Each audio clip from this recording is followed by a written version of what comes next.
Moral of the story, mustaqarraha wa mustaudaha fi kitabim mubin. Allah yang udah mengatur semuanya. Fala tayasu, nggak usah khawatir. La tahzanu, nggak usah khawatir, nggak usah bingung. Serahin aja sama Allah dengan ikhtiar terbaik kita. Kalau gitu kita nggak perlu ikhtiar, Ustaz. Perlu. Kenapa? Ada seorang sahabat bertanya kepada Nabi dalam hadis riwayat Tabrani. Kata dia gini, ya Rasulullah, apakah semua perbuatan kita sudah dicatat dalam takdir? Kata Nabi, ya. Kalau gitu kenapa kita beramal ya Rasulullah? Kata Nabi, beramallah kalian, karena segala sesuatu itu dimudahkan kepada apa yang dia lakukan. Jadi ikhtiar bagian dari cara kita untuk meminta kemurahan Allah, mempermudah yang baik-baik bagi kita. Tapi semuanya diatur oleh Allah, tapi kita wajib berikhtiar. Maka jangan berkecil hati kalau kita ikhtiarnya ke barat, jadinya ke timur. Memang mustaudaahnya di timur. Nyari rezekinya ke barat, jadinya di timur. Nyari jodohnya ke barat, jadinya di timur. Gak apa-apa, yang penting ikhtiar. Gak apa-apa kita salah arah, tetapi Allah akan menghargai setiap langkah kita. Gak apa-apa kita salah arah. Kita berikhtiarnya ke kanan, ternyata rezeki kita ada di sebelah kiri. Kita ikhtiarnya ke belakang, ternyata rezeki kita di depan. Gak masalah kalau kita salah arah dalam melangkah, yang pasti Allah menghargai setiap langkah-langkah kita fisabilillah. Mustaqarraha wa mustaudaha. Maka kalau kita hubungkan dengan judul mengejar yang dirindukan, rezeki, keturunan, kebahagiaan, jodoh, nasib, cobalah kejar dengan mindset al-imanu bil qada'i wal qadar, beriman kepada takdir. Karena kalau kita mengejar dengan konsep tidak beriman kepada takdir, kita akan capek sendiri. Apa maunya Allah? Kenapa begini? Allah nggak ridho kepada saya. Allah nggak rela ngelihat saya jadi orang benar. Bla bla bla bla bla bla. Akhirnya putus asa menjadi orang benar. Ada yang sudah berhijab. Setelah berhijab dia mendapatkan beberapa ujian hidup.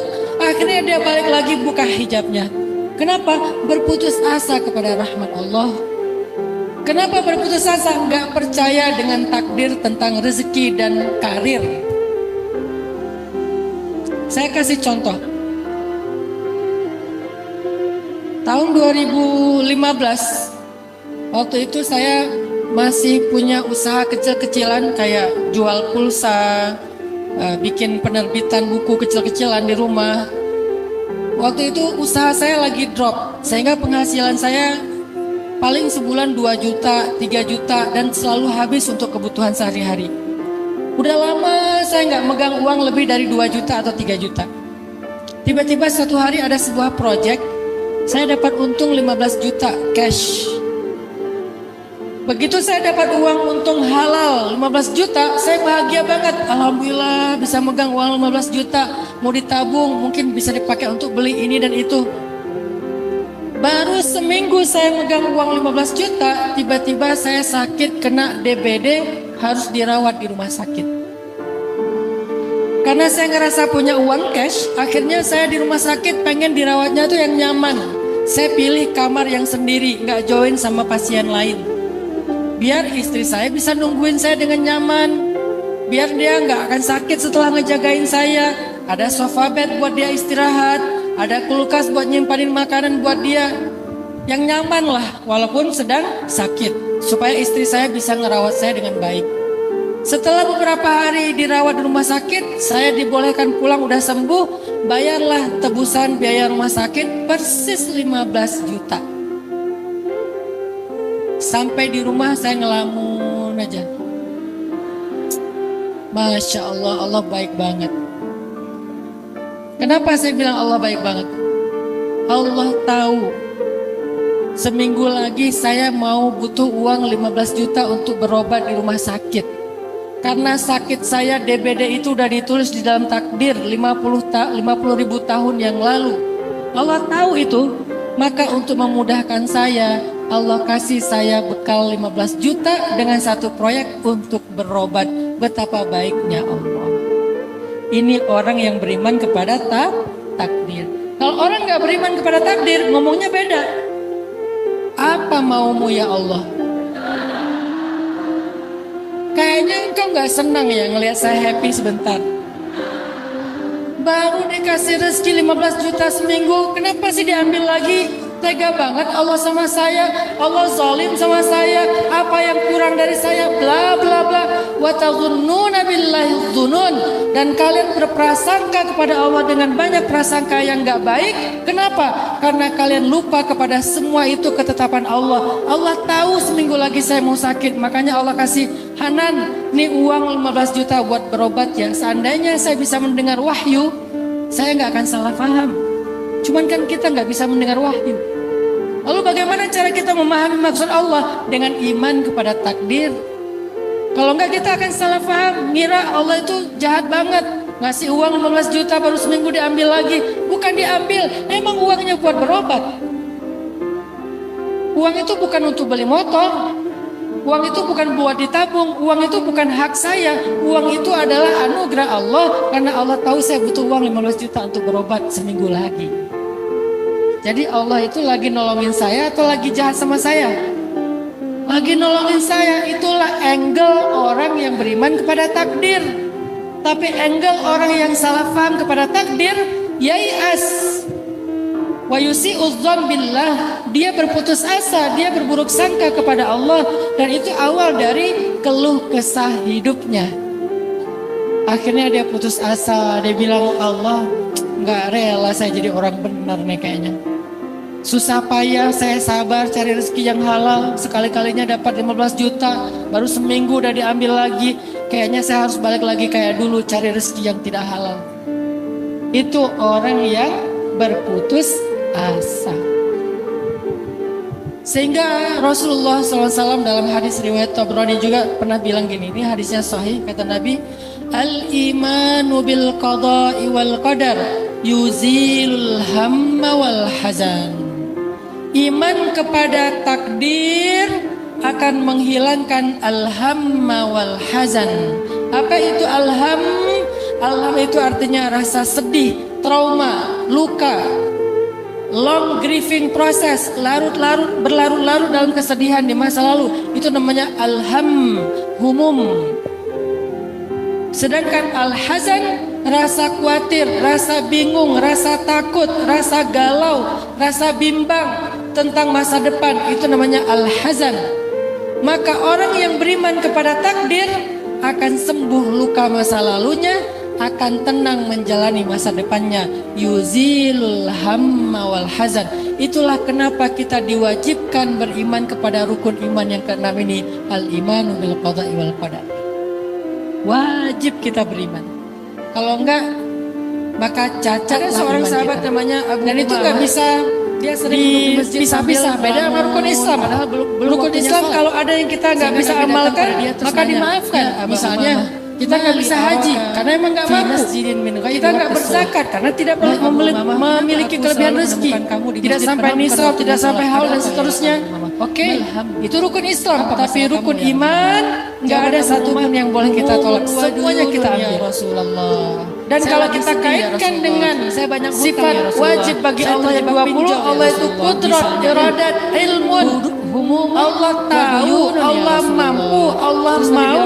Jadi nggak ada satupun yang terjadi di luar Allah tahu, di luar Allah mampu, di luar Allah satu doa. Semuanya dalam ketentuan. Kalau kamu baca doa ini di waktu pagi dan petang, Allah akan menghilangkan humummu, sedihmu, dan membayarkan hutangmu.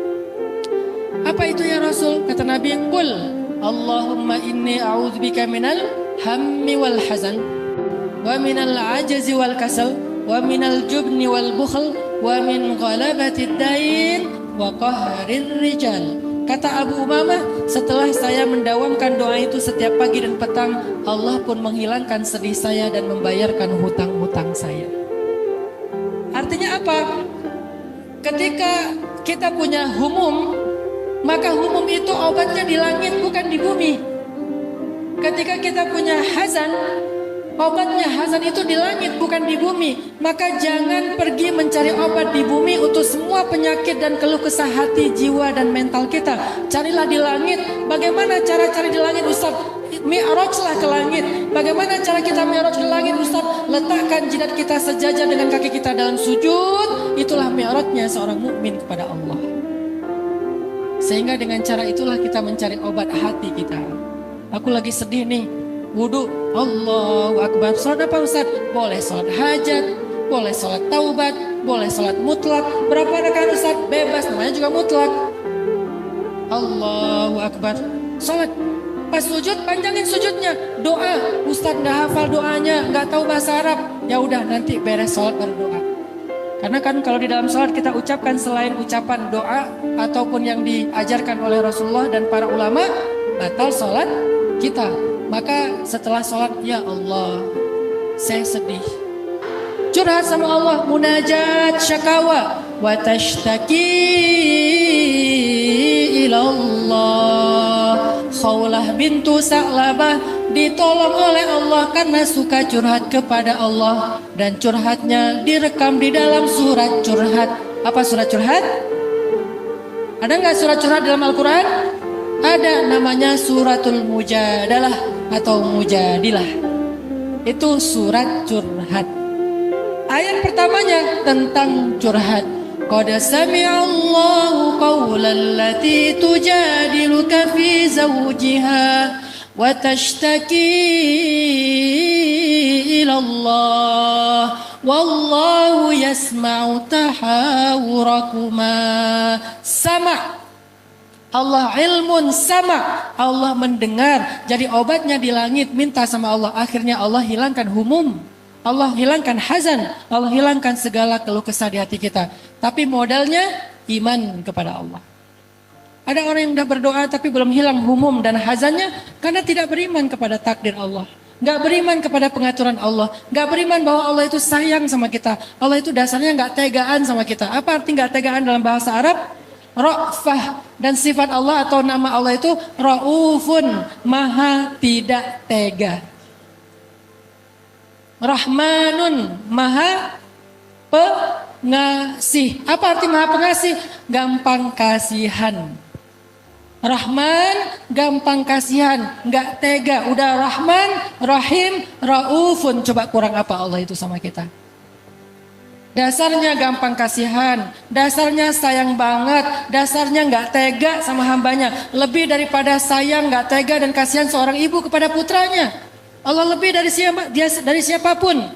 Kalau Allah kasih sayang kepada kita lewat manusia, itu cuma 1/sekian ribu dari 1 bagian kasih sayang yang dibagi rata. 99 disimpan Allah khusus untuk hamba-hamba yang Allah kehendaki. Jadi dasarnya Allah itu kasihan sama kita. Jadi kalau ada orang yang kasihan sama kita akhirnya nolongin, Allah lebih daripada dia. Kalau ada orang yang gak tegaan sama kita untuk menyakiti, Allah lebih daripada dia. Kalau ada orang yang sayang banget sama kita sampai berkorban, Allah lebih daripada dia. Maka kenapa kita sedih dan khawatir? Kita punya Allah yang maha sempurna.